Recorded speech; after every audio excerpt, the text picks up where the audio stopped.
Ivan Pavlov showed that you can condition your dog to drool every time it hears a bell. All you need to do is accustom it to receiving a treat each time the bell chimes.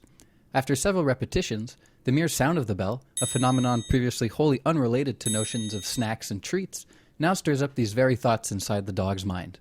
How quaint, Pavlov must have thought, must dogs be for us to be able to control their minds in this way? The dog must think that the bell has some kind of treat-generating power. Our human brains must be millennia ahead of those of our canine friends. Not so, says David Hume, a philosopher writing over a century before Pavlov. In this video, I will discuss why I think Hume would make this claim.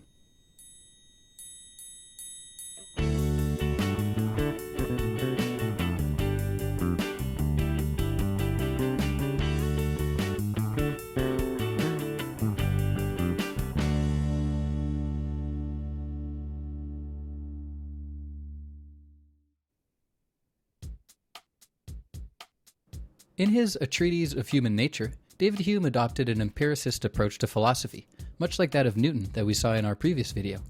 Where Newton used empiricism to investigate the phenomena of the natural world, Hume, on his end, turned his attention towards a more primordial field of study, the phenomenon of consciousness itself. Like Newton, to make any progress with his investigation, Hume first needed to single out those easily apprehensible intuitive elements relevant to his field of study. Consciousness provided these explicitly. At a high level of abstraction, consciousness can be divided into two realms: thoughts or ideas, those perceptions we generate ourselves by thinking and reasoning, and sense impressions, those perceptions which enter with most force and violence, as Hume said, the inputs we get from the world outside of us. With these elemental concepts in hand, Hume could investigate whether there were any regular relations between them. What he discovered was quite striking. Hume found that it was impossible for one to imagine, that is, have an idea of, something which had not previously been given in sense impressions, meaning that all phenomena belonging to the realm of ideas depended on that of sense. We, he conceded, can of course imagine objects that we have never seen before, like a unicorn, but this is only because we have seen a horse and we have seen horned animals. Our mind is therefore able to rearrange, reorganize, and combine the given sense impressions, but it can't generate ideas that are independent from them. So now Hume had a model of consciousness he could use, as Newton did with his mathematical model of the motions of the planets, to deepen his investigation into human consciousness. In particular, seeing as his model told him that all ideas originate in the senses, he used this framework to seek out the sensuous origins of some of our more abstract ideas. He found a problematic combatant in our idea of causality. Causality, briefly put, refers to some object's ability or power to effect change. If I see a billiard ball collide with another, I instinctively think that the first billiard ball caused the other to be displaced. The assumption is, therefore, that there is some power or property inherent in the billiard ball that allows it to displace other objects. Hume thought deeply about this picture of causality. In particular, he investigated the sense impressions offered by the billiard ball and made a troubling discovery. There was nothing that he could glean from the impressions of a billiard ball that told him that it had any kind of power within it. After all, taken on its own, the ball is merely a colorful spherical object. Nothing about it told him that upon touching the next billiard ball, it would not simply go through it, or turn into a chicken. Yearning for the true origin of our idea of causality, Hume turned his attention to the collision itself, and what he found troubled him even more. There was nothing about the witnessing of one instance of two objects colliding that tells you that all objects, similarly disposed, will similarly collide and repel one another. Really, it could so happen that this particular event was a one-off, a fluke, an exception, and that the next time you witness any two objects approach one another at high speeds, they won't simply turn into more chickens. Nothing about any single billiard ball, nor single instance of two of them colliding, tells you that these objects have some inherent power. So where does this idea of causal powers originate, if not from the ball nor the collision? The answer to this riddle probably seems obvious to you, but little do you probably know that this answer shook and shaped philosophy for the centuries to follow. Hume concluded that this idea of causality merely comes from repetition.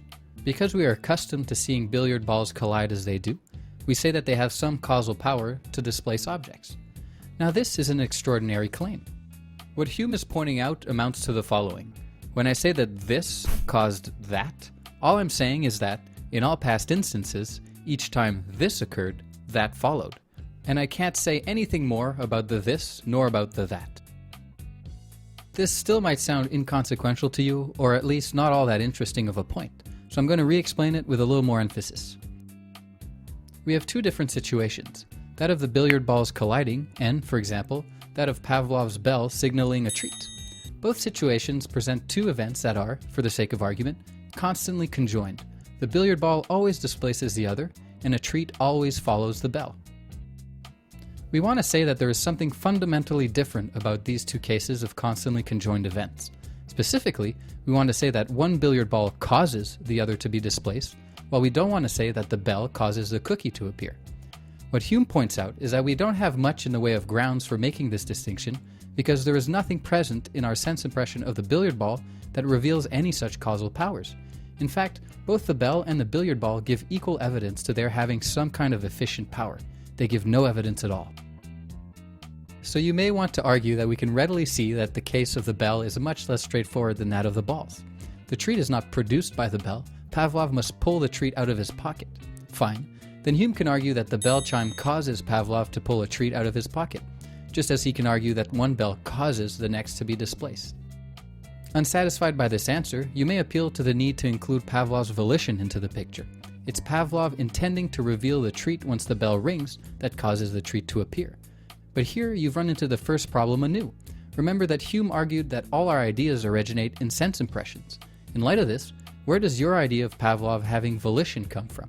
Again, we appear to be attributing some efficient or causal power to something, to Pavlov in this case, that we have simply never witnessed. Volition is a confabulation, a story we tell ourselves about what motivates the behavior of human beings.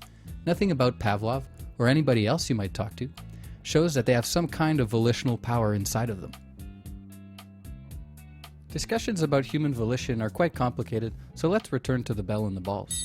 What exactly differentiates the context of the bell from that of the balls? Your last resort would probably be to argue that we know that the billiard balls will collide without fail. It is impossible that they won't, whereas the treat may not follow the chime of the bell. Pavlov may have unintentionally run out of treats that day. With this argument, we run into Hume's famous problem of induction.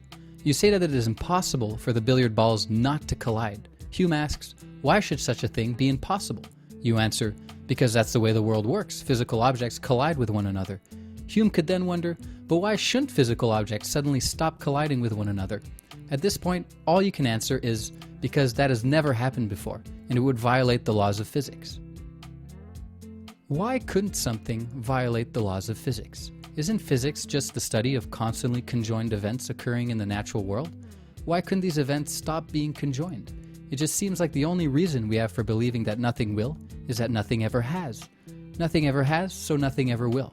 Unfortunately, anyone with an inclination for sound logical arguments will notice that this is a logical fallacy. The fact that the laws of physics have always applied in the past does not entail that they always will.